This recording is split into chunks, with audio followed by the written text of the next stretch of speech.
بنی اسرائیل میں ایک شخص تھا، اس کا نام کفل تھا اور بہت بڑا بدکار تھا۔ ہر رات کوئی نئی خاتون اس کے گھر کی زینت بنتی۔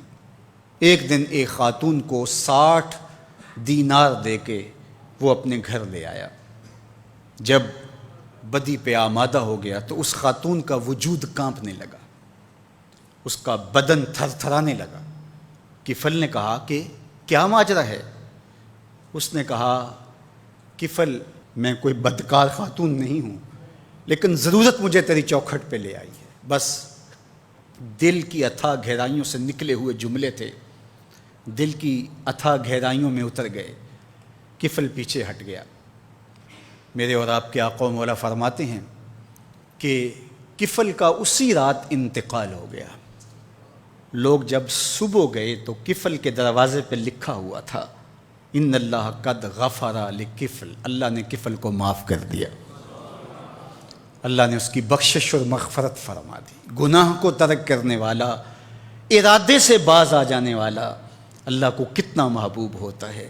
میرے اور آپ کے آقا و مولا نے فرمایا، وَرَجُلٌ دَعَتْهُ اِمْرَةٌ ذَاتُ مَنْصِبٍ وَجَمَالٍ فَقَالَ إِنِّي أَخَافُ اللَّهَ۔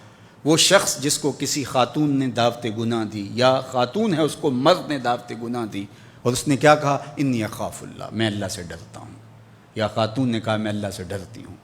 تو میرے اور آپ کے آقا و مولا فرماتے ہیں، قیامت کے دن جب کوئی سایہ نہیں ہوگا، اللہ اس کو اپنے عرش کا ٹھنڈا سایہ عطا فرمائے گا۔ کتنی بڑی بات ہے، حشر کے دن اللہ کی رحمتوں کے سائبان تلے ہوگا۔ یا ایھا الذین آمنوا اتقوا اللہ، اے ایمان والو اللہ سے ڈر جاؤ۔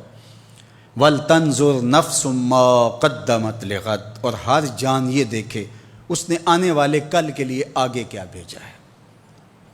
حضور علیہ السلام نے ارشاد فرمایا، حضرت ابو ہریرہ رضی اللہ تعالیٰ عنہ سے مروی ہے کہ جب کوئی شخص فوت ہوتا ہے تو لوگ کہتے ہیں اس نے پیچھے کیا چھوڑا، فرشتے کہتے ہیں اس نے آگے کیا بھیجا۔ لوگ تو حساب کرتے ہیں نا، کتنی فیکٹریاں چھوڑی، کتنا بینک بیلنس، کتنی جائیداد، کتنے مربع، کتنی زمینیں، لیکن فرشتے کہتے ہیں اس نے آگے کیا بھیجا۔ حضرت سیدنا عمر رضی اللہ تعالیٰ عنہ بولے، حاسبوا قبل ان تحاسبوا وزنوا قبل ان توزنوا، اپنا حساب کرو اس سے قبل کہ تمہارا حساب کیا جائے، اپنے اعمال خود تول لو، کہیں میزان پہ جا کے پریشانی نہ ہو۔ عمرے سے، حج سے جب واپس آتے ہیں تو جب آخری دن ہوتا ہے تو ہر بندہ اپنا سامان تول رہا ہوتا ہے، کیوں میاں؟ ایئرپورٹ پہ پریشانی نہ ہو۔ حالانکہ اگر 2 3 4 کلو بڑھ بھی گیا تو وہ ویسے بھی گزرنے دیتے ہیں، یا چند ریال دیں گے تو آپ گزر جائیں گے، لیکن اس کے باوجود چند لمحوں کی پریشانی سے بچنے کے لیے بار بار اپنا سامان توڑ رہے ہوتے ہیں کہ وہاں جا کے پریشانی نہ ہو۔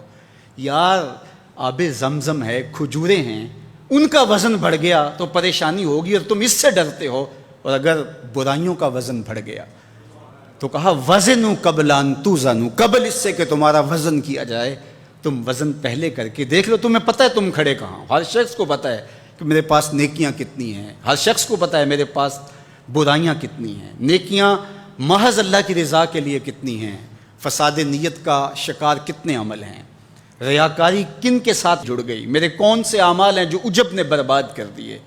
ہر بندے کو پتہ ہے کہ میں کہاں کھڑا ہوں، اپنے عمل کا اسے محاسبہ کرنا چاہیے۔